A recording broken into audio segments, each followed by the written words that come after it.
Welcome back to All This Math. This is Professor Parker, and on this lesson, we're doing some more Eureka Squared.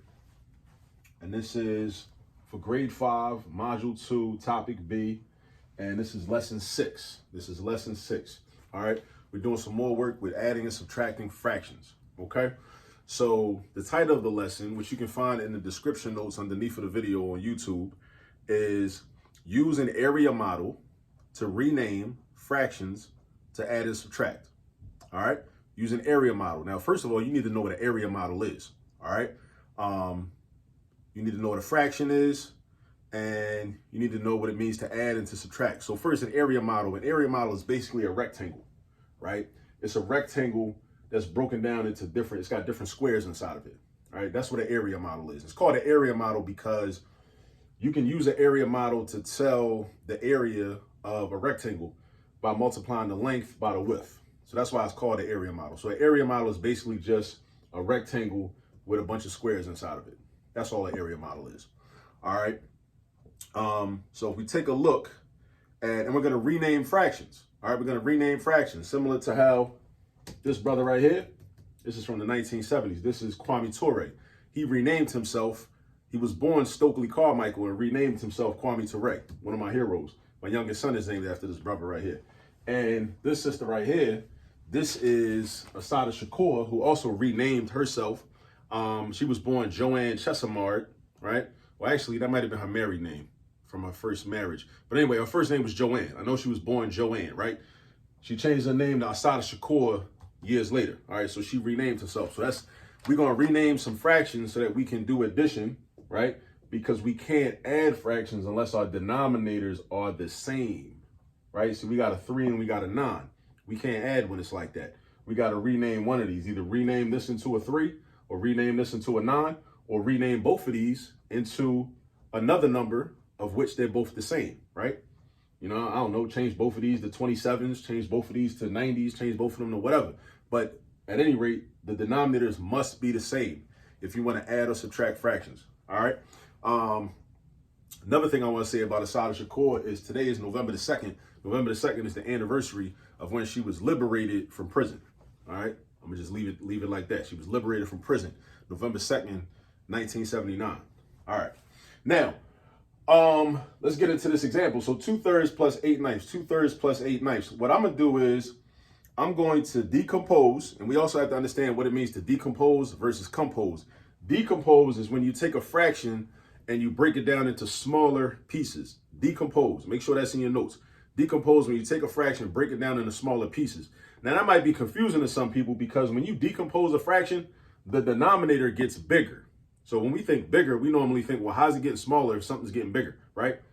It's getting big. It's getting smaller because the pieces are getting smaller, right? Because 2/3, right? That means your pieces are thirds, right? 1/3 of something and another third of something. But if you break it down into ninths or into sixths are smaller than thirds, ninths are smaller than sixths, ninths are smaller than thirds too, right? So when you decompose, your denominator gets bigger. You might just want to write that down and like say it over and over again until you memorize it. When you decompose, your denominator gets bigger. When you decompose, your denominator gets bigger. All right. When you compose, your denominator gets smaller. So this 9 would get smaller if you want to compose. What I'm going to do in this problem is I'm going to decompose the 2/3. I'm going to decompose the 2/3, right? I'm going to break that down into ninths. I'm going to break it down into ninths. It's going to go from thirds into ninths. And I'm going to show you using an area model what that looks like. All right. So let's get started. I'm going to draw the area model. Put my papers down on the floor for a minute. I'm going to draw my area model. I'm going to just draw a rectangle like this. And I'm trying to show 2/3. So since I'm trying to show 2/3, my denominator tells me how many spaces I should have or how many blocks I should have. All right, so I need 3 blocks. So I'm gonna do like this. 2 lines. 2 lines makes 1/3, 1/3, 1/3. So I got 3/3 all together. Clean this up a little bit. All right, now I'm focused on 2 of them. My numerator is a 2. So I'm focused on 2 of them. So let me get another, grab my blue marker. And I'm going to shade in 2/3. I'm going to show you 2/3. Blue, yeah, blue like my Cheney hoodie. Shout out to Cheney. That's where I teach at. All right. Shout out to Octavius Cato, who used to teach there back in the day. Used to teach math there, right? Shout out to Fannie Jackson Cotton, who was one of their first principals when it used to be the Institute for Colored Youth, when it was down in South Philly, before it moved out into the rural area near like where it is now today, like an hour outside of Philly. It used to be in Philly. All right. So look, this is 2/3, right? This is 2/3. And now I'm gonna decompose this. I'm gonna break these thirds down into ninths. Now how I'm gonna do that? I already got horizontal lines. I'm gonna draw vertical lines. Vertical lines go straight up and down, like the y-axis, in algebra. Vertical lines go straight up and down. So how do I do that though? How do I make these 3 into 9? I'm basically trying to turn 3 into 9. What I'm gonna do is I'm gonna do 2 vertical lines. I'm gonna do one right there and one right there. And look what I just did. Just by drawing those 2 lines.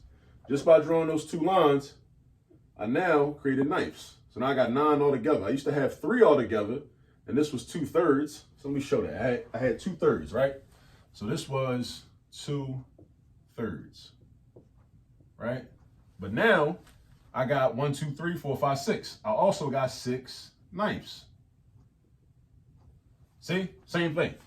I just proved to you that 2/3 and 6 ninths takes up the same amount of space. So those fractions are equivalent.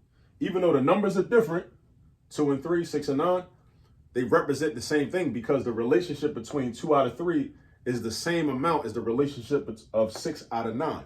2 out of 3 is the same thing as 6 out of 9.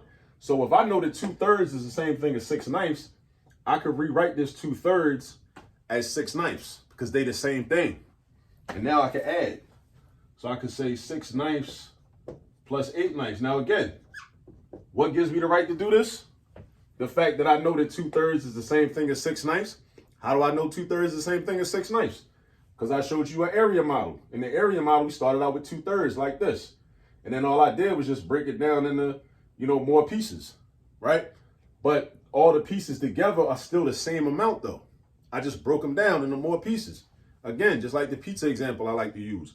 You buy a large pizza. When it comes to your house, it gets delivered, whatever, DoorDash, Uber Eats, whatever, right? It's got 8 slices. If you want to make more slices, you just cut each slice in half. If you cut each of the 8 slices in half, you just turn each slice into 2 slices. So you really did 8 times 2. 8 times 2. So now you got 16 slices, right? So one slice was 1/8 before you cut them up. One slice was 1/8 before you cut them up because it was 8 altogether. But you cut each slice into 2 pieces, into 2 slices. So now that one slice is now 2 slices.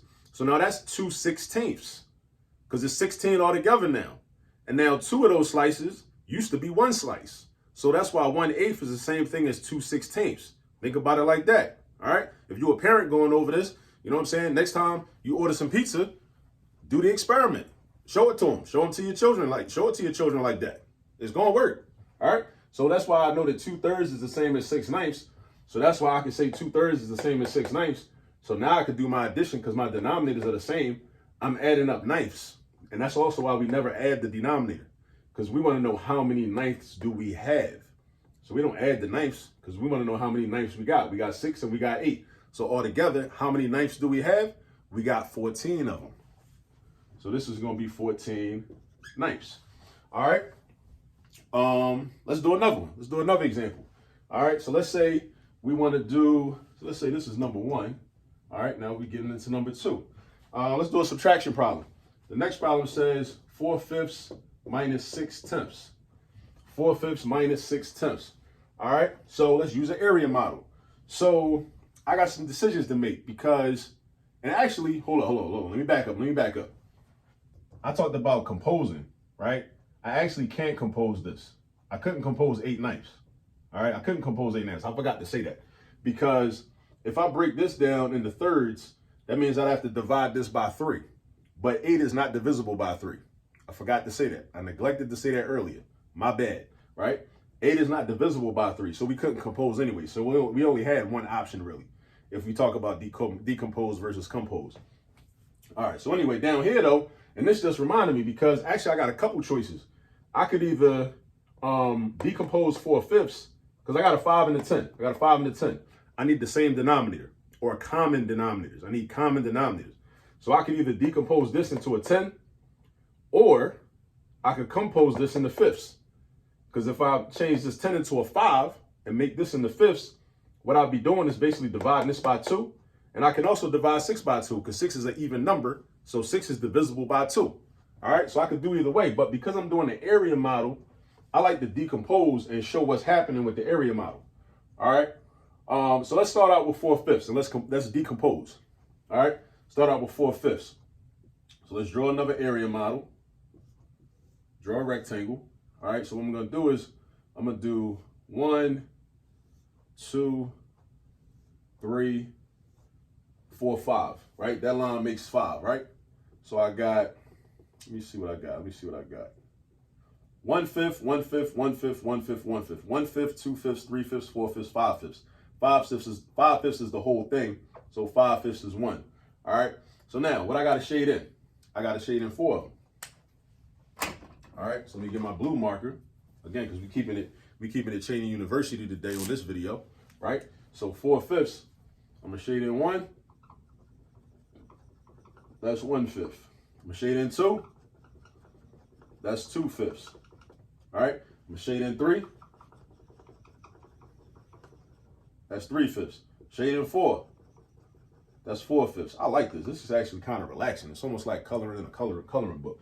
You know what I'm saying? I need to, that's actually relaxing. I don't know why more adults don't color in coloring books. It's actually relaxing for real. So anyway, 4/5, right? This is 4/5. But I want to decompose this.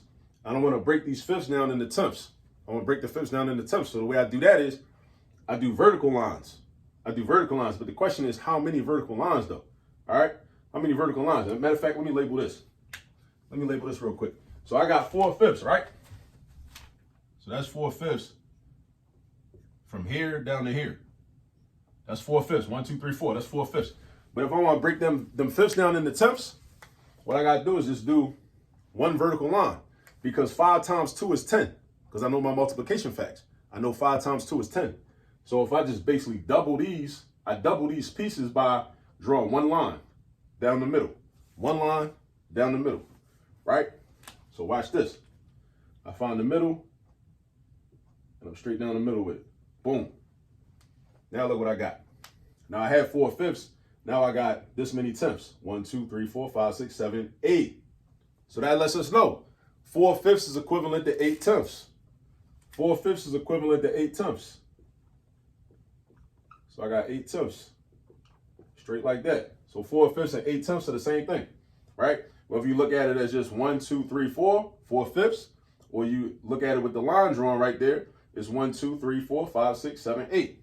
8 tenths. Tenths all together. All right. So now I know that 4/5 is the same thing as 8 tenths. So I could rewrite this as 8 tenths minus 6 tenths.